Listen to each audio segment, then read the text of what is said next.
So I'm Tom, I'm an artist, and I think as an artist I'm quite a formalist thinker. I tend to think through mediums and their specificities and what they can do and what certain mediums can do that other mediums can't. And recently I've been doing that a lot through thinking about role-playing games. And the project that's on at Osmosa right now is this film called Dead Minutes, which is a kind of role-playing game and a film. Sorry if I need to move the mic a bit closer, I think. That's better, right? Yeah, where was I? Oh yeah, so it's on at Osmosa right now. I would recommend going to see it. I'm going to kind of use this as a starting point or an end point to talk about a kind of broader formal thing within role-playing game design that I'm interested in. This is the book version of the game, which I did bring a lot of copies with me, but they're in limbo in Frankfurt Airport right now. So they will appear at some point today, but I'm sorry I don't have any copies right now. So with the project of Dead Minutes, I was thinking through quite a medium-specific function of the role-playing game and trying to really drill down into that conceptually. And the term I'm going to use for this is the mesocosm. That's kind of what I'm going to talk about today. So in scientific terms, these are some examples of what mesocosms are. These these ones here are these sort of like marine lab experiments where scientists kind of silo off parts of the marine environment for observation, but also for kind of intervention and study. We could also think about vivariums and terrariums as a form of mesocosm. So it's this kind of separation of a part of the world that's both interactable and has emergent properties. And we can think about this as an analogy for games themselves and the fiction within games and the space that is created by the players all simultaneously. This space of kind of emergent and controlled outcomes. I didn't come up with this term. I'm kind of borrowing this from Alenda Y. Chang, who, from her book, Playing Nature, Ecology in Video Games. So this is video games, game study stuff, but I kind of have to steal stuff from video game theory all the time. But she has this nice line about mesocosms. Games, like mesocosms, are mini ecosystems, functional arenas of a size usefully intermediate between field experiments and laboratory conditions, which replicate select aspects of the surrounding world. And then she continues, the best games, like the most successful ecological experiments, tread a fine line between bounded tidiness and inclusive reality, heightening our awareness of mechanism while providing ample outlets for our energy and curiosity. Which is kind of nicely put. And in terms of like formalism, if we recognize that this is a kind of mechanism of the medium of games, and it's not just a kind of fundamental aspect, but also it's kind of an aspect of what she would term the best games. I think it's kind of interesting to think about what the implications are of the making of a mesocosm, what its kind of lineage is, what its kind of like philosophical endpoint might be, and that's kind of what I'm going to try and do today, then leading up to the Dead Minutes project. So, to think about that, does anyone know what this video is? Maybe one person. Yeah, to think about the kind of lineage and the epistemological qualities of the mesocosm, I've been reading this Colin Milburn book, Mondo Nano, which is about the kind of like, it's about experimental nanotechnology and the industry, the nanotechnology industry, where he states that that entire kind of space is a space of play. It's a kind of gamic mesocosm. And he kind of emphasizes this over and over again by using this example of this animation, which is called A Boy and His Atom. It's the world's smallest film, and it's a stop-motion film made by using the rearrangement of individual carbon molecules that are then photographed with a microscope. So each image is produced by rearranging more or less individual atoms, and then it tells the story of a boy and his atom. And he's kind of using this as an example of showing how these scientists are doing this impossible kind of rearrangement of the world, but it's also completely silly. And he kind of builds out this genre of kind of play and experimentation by talking about experimental islands and the kind of literary history of experimental islands. He's got loads of examples, but these are kind of some of the more famous ones. Obviously, there's kind of Prospero's Island in Shakespeare's The Tempest. There's More's Utopia. There's the island of Dr. Moreau. So you've got kind of magical experimentation, social experimentation, human experimentation. Then he goes on to talk about 1950s and atomic experimentation, and all of these kind of playful experimental things. They always take place on islands in the kind of Western imaginary, at least, and there's obviously a clear kind of maritime colonial reading of that, which we can't, well, he doesn't really get into it, and I've only got half an hour, so I can't quite get into it too much today.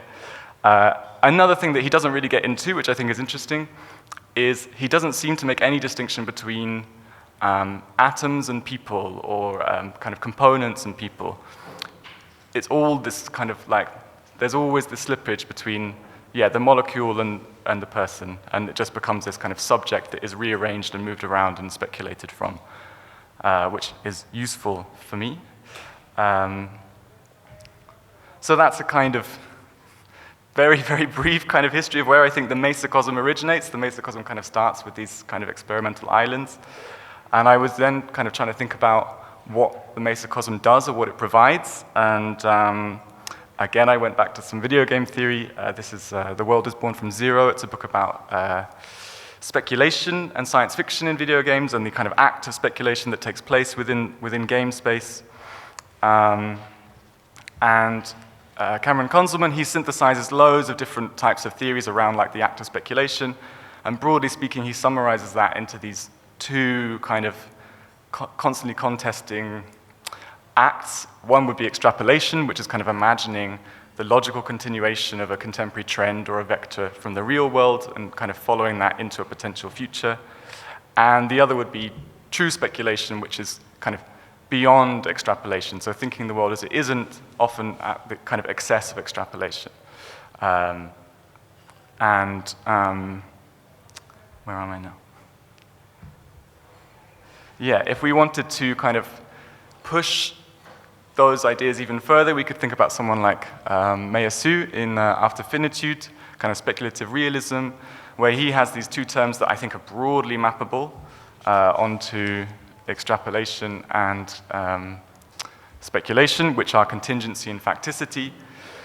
So in a contingent state, physical laws are indifferent to people. They have unpredictable emergent properties, but they're consistent. So the famous example is like the billiard ball table, right? We have a pool table, a billiard ball table. There are a million different ways or an infinite different ways the balls can bounce around the table, but they're never just going to float up off the table or spontaneously catch fire because they're bound by the consistent laws of physics. And then he kind of contrasts this with facticity, where contingency itself becomes contingent. So there's no guarantee that physics will be the same tomorrow or the day after or the day after. There's no guarantee that the pool table won't just explode or not be there when you turn up tomorrow, and the walls won't just fall through the ground. So if we go back to our mesocosm, we can kind of see how those things sort of map on to this, this schema. There's the act of extrapolation in taking this part of the real and kind of containing it and watching what happens, watching how it develops. And there's the act of speculation, because the scientists are able to reach in, remove things, add things in this kind of outside context, right? And we can kind of think about the vivarium in the same way. There's a kind of contingent part of the vivarium where things are beholden to a consistent set of natural laws. And then the guy who sets up the vivarium, this is actually a guy I'd like to make a film with. He lives in the Philippines. He's the factitious element, because he can kind of, again, come in and change things and bring in species from places where they shouldn't belong and that kind of thing.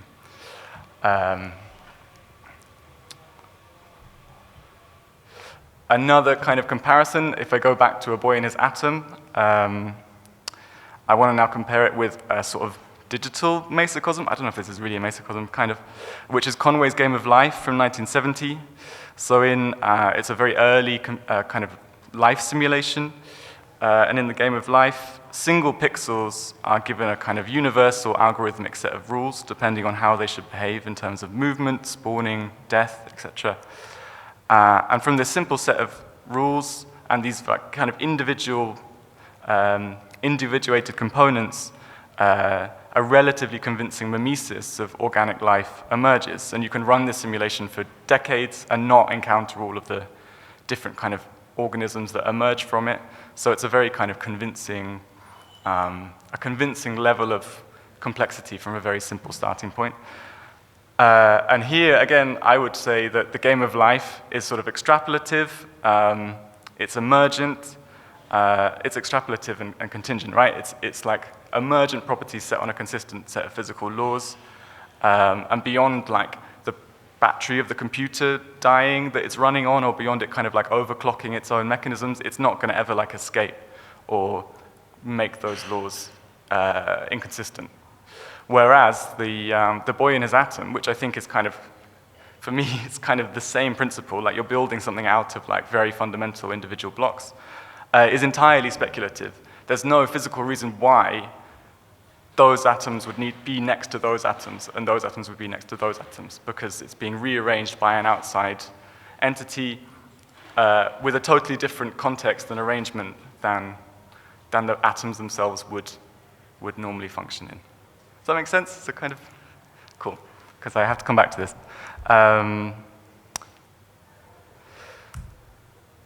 To come back to Cameron Conzelman, who kind of has like quite a political bent to his kind of thinking about extrapolation and speculation, he has this very nice thing that he says here: if the world we live in is being delivered over and over again to us in a way that we can recognize, we are in the realm of the extrapolative.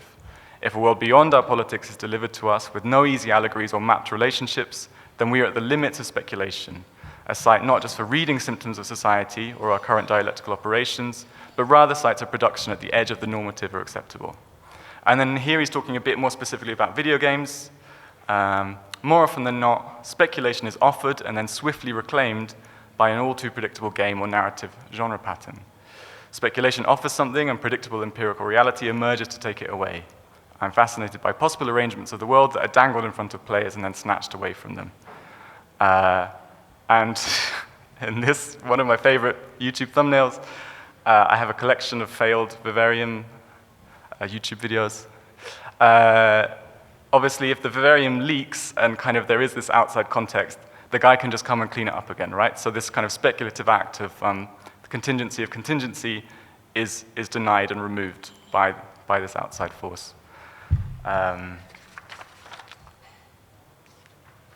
that's something we can also see as a tendency inside the mesocosm as a function. There's this contestation of extrapolation and speculation, of contingency and facticity, but frequently extrapolation and contingency wins out. On the experimental island, speculative alternatives, whether societal or atomic, are glimpsed, but they're almost always foreclosed. And if there is a leak, it gets cleaned up. And that leads me to this kind of formal question, which is whether that dynamic can be changed and whether a medium can produce a change in that dynamic, if there are certain occasions or mediums where the extrapolative can, through its own sort of like emergent properties, become in excess of itself and become speculative. To illustrate that, this is the best way I could think of conceptualizing it. This is called the nanoclown. And the nanoclown is an image that was captured by a nanoparticle researcher called Can Peng in 2007. And it's maybe a synthesis of A Boy and His Atom and the Game of Life, in that it's a totally random arrangement of nanoparticles that happen to look like a clown. And it's almost like, in my like fan fiction, it's almost like the Game of Life has assembled itself into A Boy and His Atom by its own properties. And that maybe is what like the leak would be. That's maybe what like speculation being produced from extrapolation's own properties might look like. This is kind of my big swing conceptually. I'm like, a lot is riding on the nanoclown, so I hope the nanoclown is okay with everyone. So at some point in this talk, I should actually talk about role-playing games.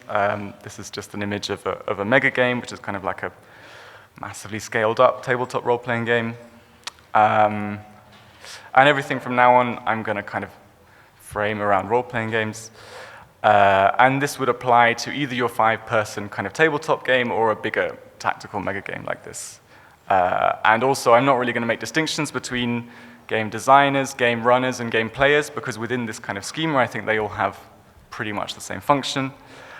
And in similar ways, I'm not really going to distinguish between game systems and the kind of narrative that those game systems generate. I think those things can kind of be compiled together.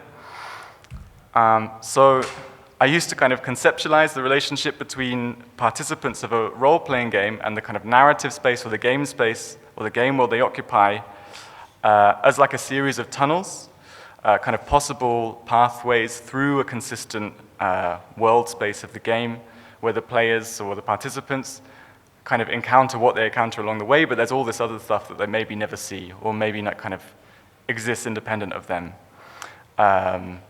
Essentially, this is kind of a simulationist view. The mesocosmic world space is kind of consistent, it's indifferent, and it's contingent. But I guess the more games that I run and the more games that I design, the more unsatisfying I think this is as a kind of model. The idea of players moving through a kind of consistent fictional world doesn't really speak to how radical I think the kind of mesocosm of a role-playing game specifically might be.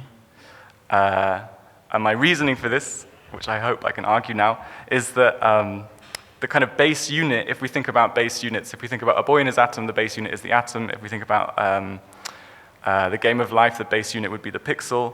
The base unit of the role-playing game is not an atom or a pixel or an algorithm, but it's just the word. So if we go to some classic science fiction theory, if we go to Samuel R. Delany, this is a really nice essay by him from the 1960s called About 5,750 Words, where he talks about the kind of cognitive act of reading in relationship to science fiction. Words sit in numerous inter- and overweaving relations. The process as we move our eyes from word to word is corrective and revisionary rather than progressive. Each new word revises the complex picture we had a moment before.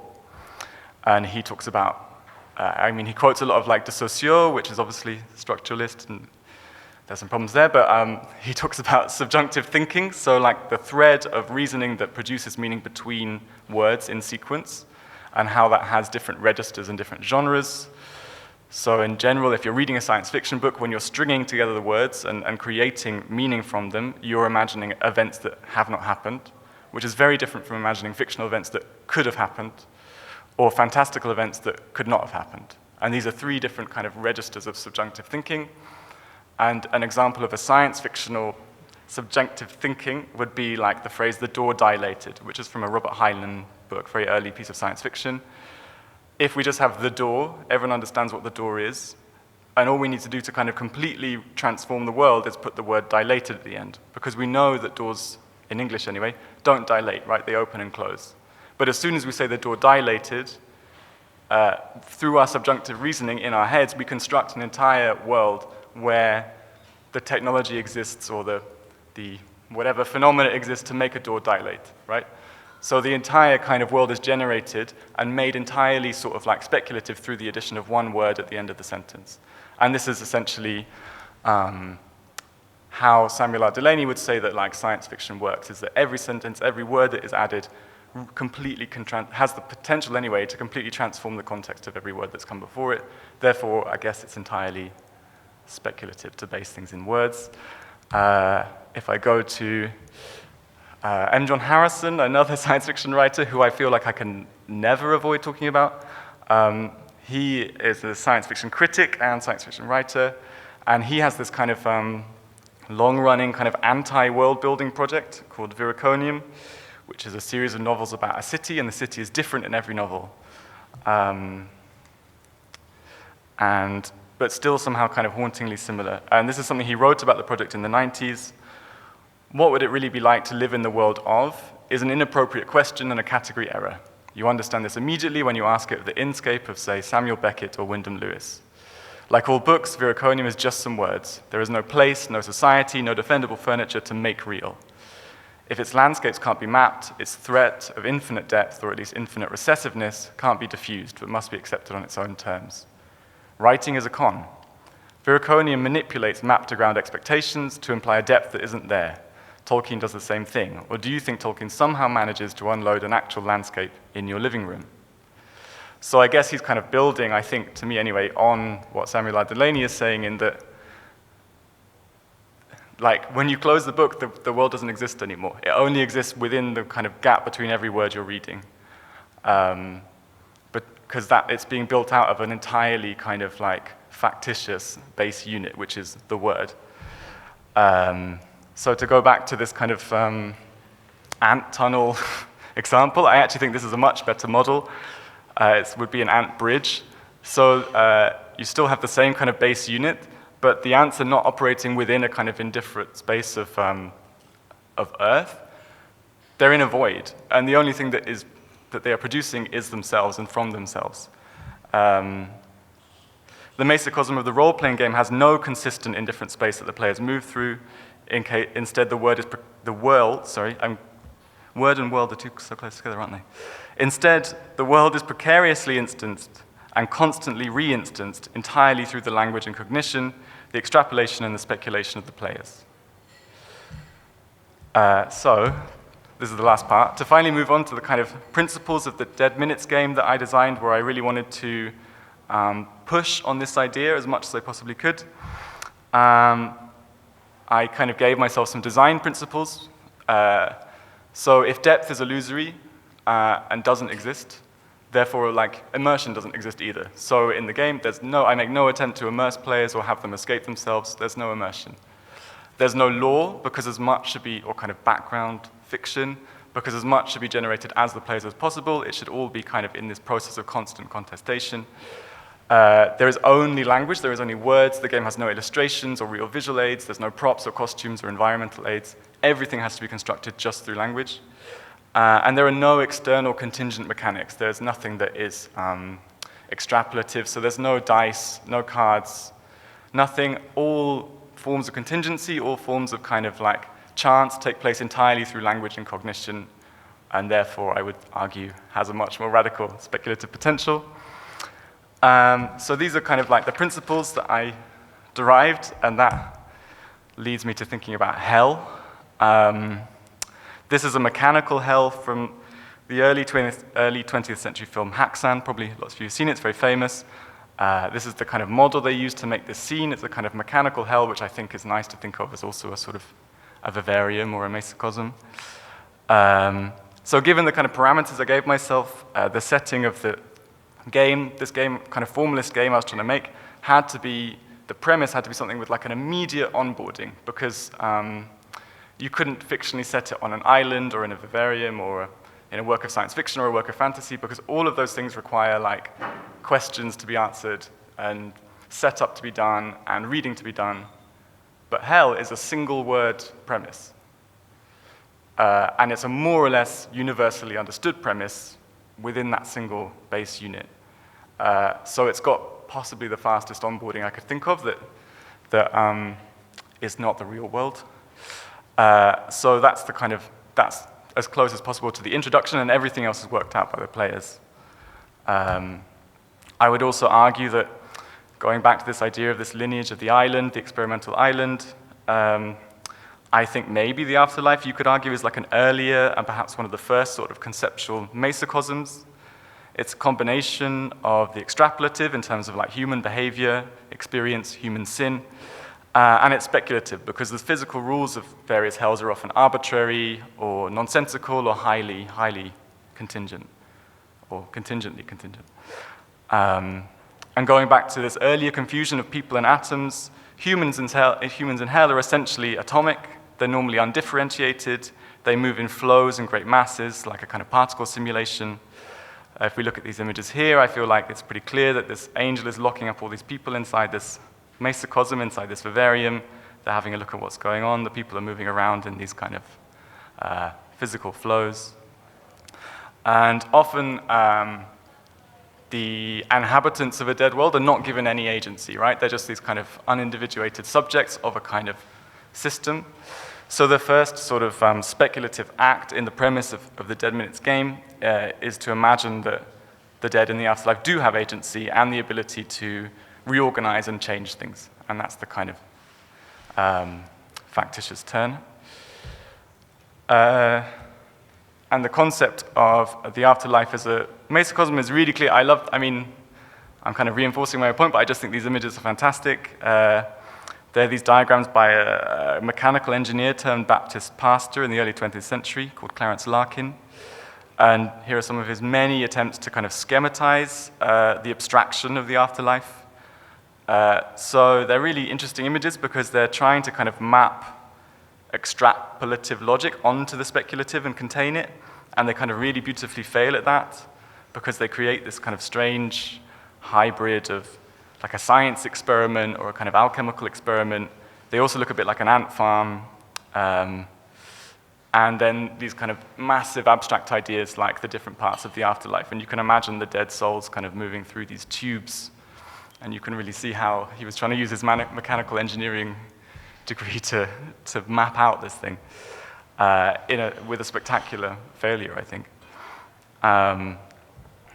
So these are I wish I could show you the book, but these are some pages from the Dead Minutes game. And so within the kind of premise of the game, players create an afterlife of their own invention entirely through language, and then they're incentivized to think about what happens there, both extrapolatively and contingently, and speculatively and factitiously, with these dynamics kind of playing off each other within the kind of flow of the game. So they invent this kind of speculative world, and then they use extrapolative reasoning to think about how the dead might organize rationally to rearrange themselves, then leading to a kind of speculative reimagination of the dead world, and so on. That's the kind of gameplay loop. And ultimately, if things go certain ways, the living world comes into kind of consideration within this diagram, and the participants can decide on its fate as well. So there's this kind of narrative leak, as well as hopefully a kind of formal leak. And then as a kind of final conceptual leak, if you like, or a conceptual moment where the speculative can kind of take over, because it's hell, and we don't know if it's a real thing or not, and it's impossible to know, for all we know, as we're playing this game, we could be sitting around imagining exactly where we're going to open our eyes after we reach the end of finitude. So that's sort of like, the idea is eventually there is always this transition into a potential outside of the game itself. This is my last slide. I wanted to return to the nanoclown. And I want to finish by explaining something that happens at the end of the filmed version of Dead Minutes, which is on Osmosa, where I invite like a group of specialists in systemic change to come and play this game, and then that's what the film is constructed of. And right at the end of the game, in the kind of debrief, we're looking at some famous pictures of hell to compare them to the kind of speculative one that we imagined. And Joe here picks up this famous image of Dante's Inferno, and it's a pit, and has never seen it before, and turns it upside down because they think it's a building, and claiming that this is like the beautiful structure that the dead have built together now that they've rearranged hell, and how nice it is. And for me, this is like the ultimate speculative act, because you're just taking the entire premise and turning it on its head and constructing something new out of it, in the same way that we might imagine the nanoclown being kind of, or the atoms of the nanoclown emergently reorganizing themselves to exceed their own extrapolative properties and produce this beautiful face. We might imagine that the dead world reorganizes itself and exceeds its own hellish conditions. That's the end.